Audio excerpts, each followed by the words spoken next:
Welcome as we get this car, which is 11 and a half seconds to 10 seconds by Rebuild the Motor in part 2 of Quest for 10. Join us.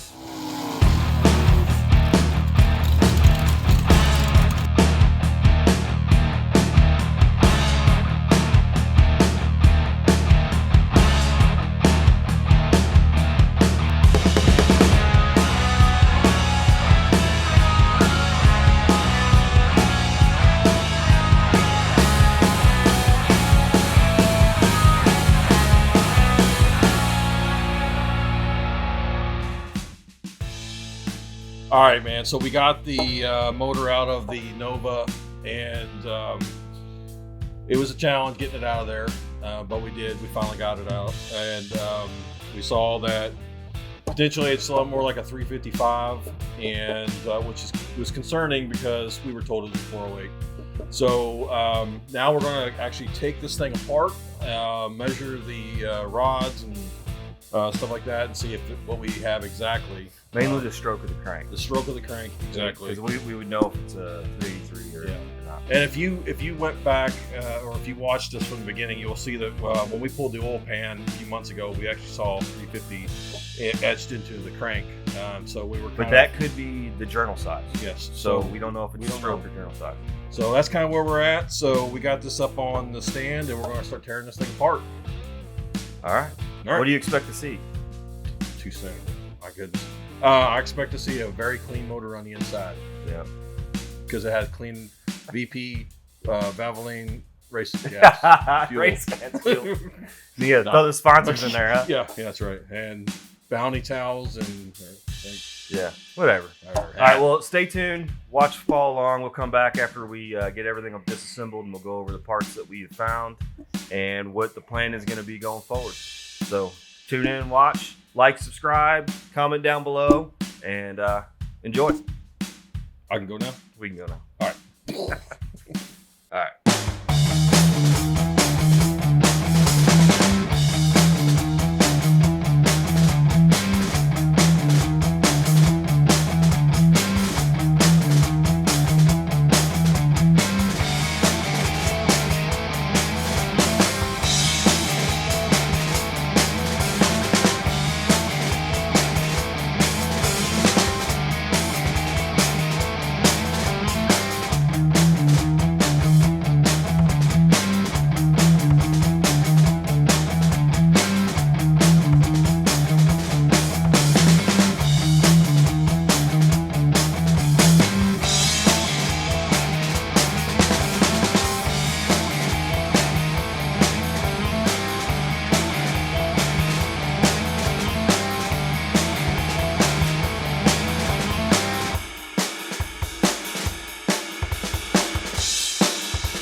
So I guess we need to do the live taping in progress thing now, huh?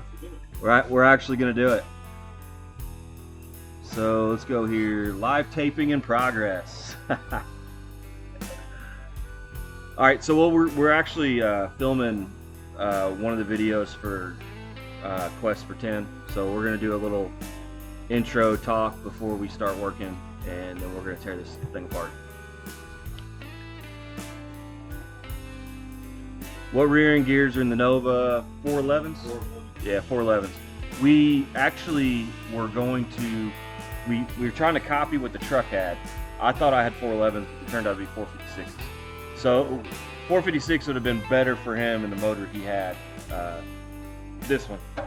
But, you know, but the 411s will work pretty well with the blower, so we're going to leave them and try it first thing. If it doesn't work out, we'll go to 456s. I'm going to 411s in the truck, just mainly a mile per hour situation that I'm going to have. Yes, well, no, the Nova has a, was it a Dana? Dana 60. My truck has a Ford 9. I hadn't had any issues with the Ford 9 with my horsepower, but that also has a lot to do with the rear ends with torque and how well you hook. So since I had the smaller tires, I didn't hook as hard. The weight of the vehicle isn't as much, so you're not putting as much torque through it. So the Ford 9 is probably going to be fine for me, and I do plan on just cutting it down for the new rear end. Dana 60 though, is if you're going to get another one and you have that laying around, that's probably more race car-y. It's just heavy, super heavy. Need to drop that Nova down a few inches. Yeah, you ain't kidding. There's a rail between the machine trim. The rail between again machine.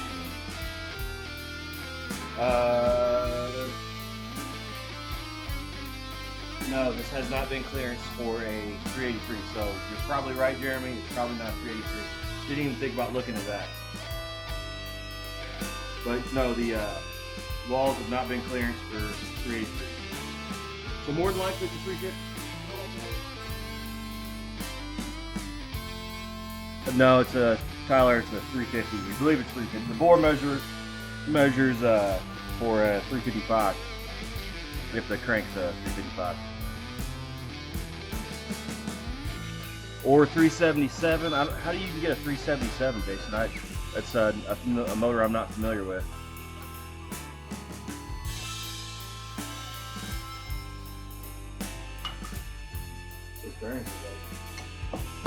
Number one, boys and girls. Got a little wear in it. Yeah, not that bad though. Yeah, I can't feel my fingernails. you know, you guys can see that or not, but probe pistons, like we talked about.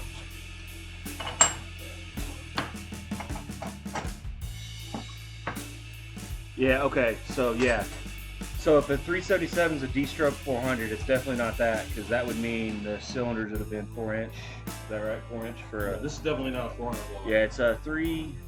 What we ended up measuring? Is it 3, 4... It was 5,000 over a 350.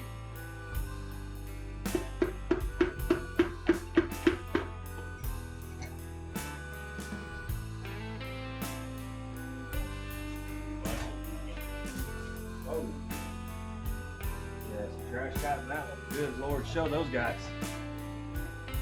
Yeah, something got in that one. Yeah, got a nice big old groove right there. Whether you can see it or not. But yeah, definitely pick it up with your fingernail. Jason, if 400 crank was in a 350 block, that would be a 383, right? It would be a 350 crank in a 400 block gives you a 377.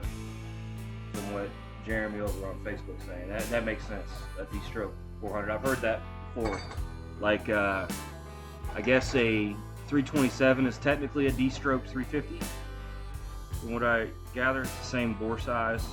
Crank is just not as long of a throw, I guess. I don't know. I don't know everything. I just kind of know what's in my lane. Oh stuff right here. Tell it was wearing. You can actually see one of that's right there is an indication of it's loose. But that wouldn't be fun. Look at that. It is what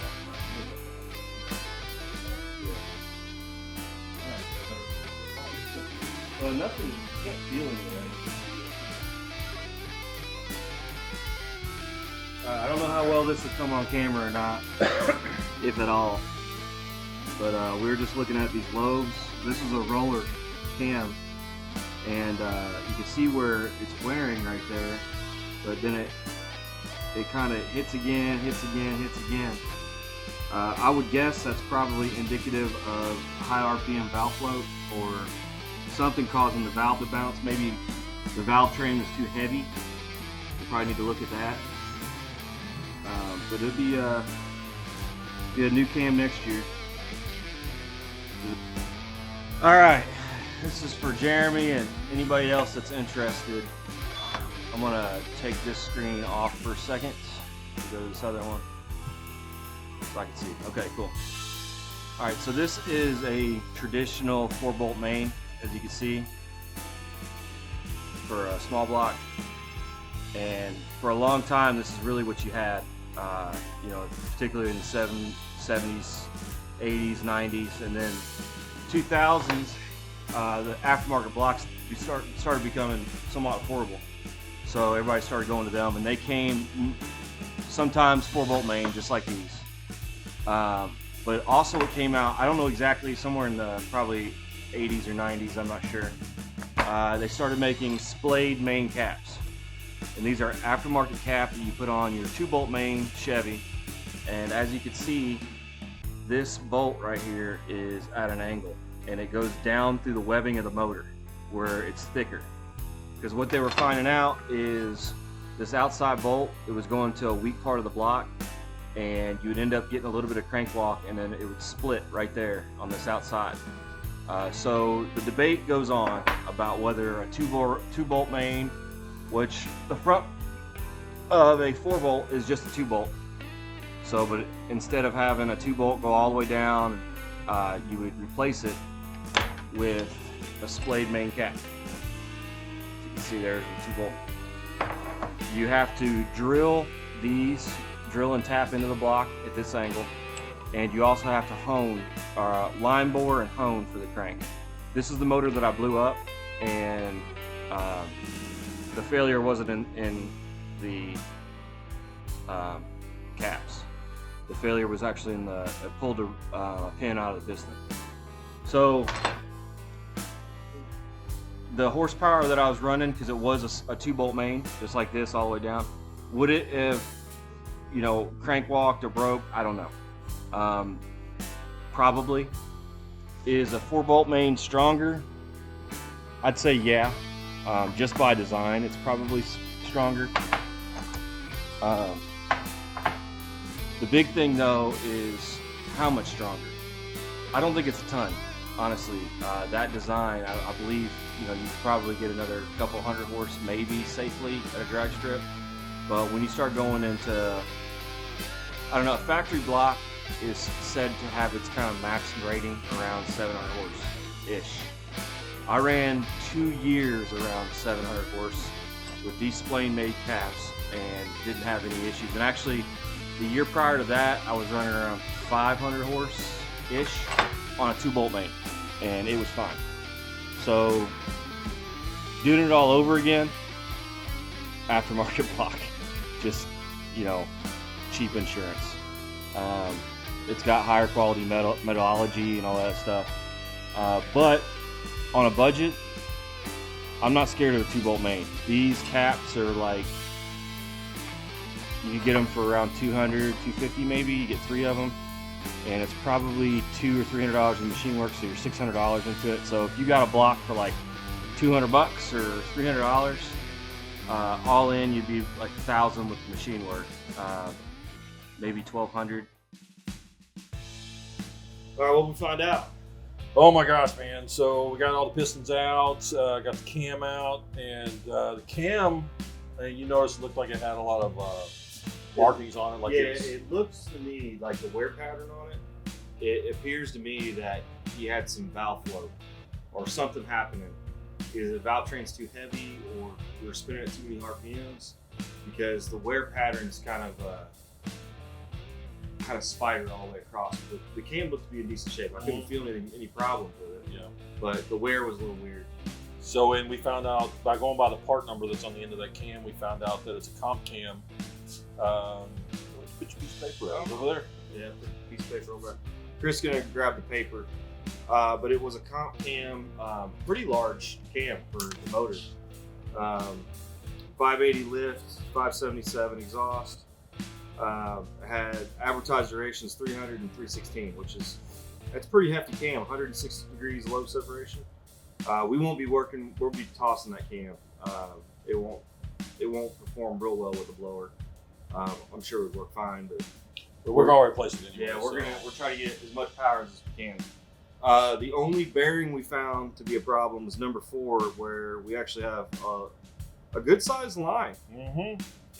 Yeah, it's a ridge. Yeah, we'll have to take a picture and try to upload that.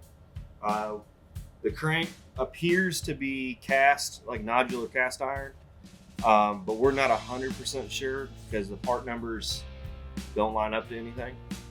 But just to be on the safe side, we think we're just going to replace it.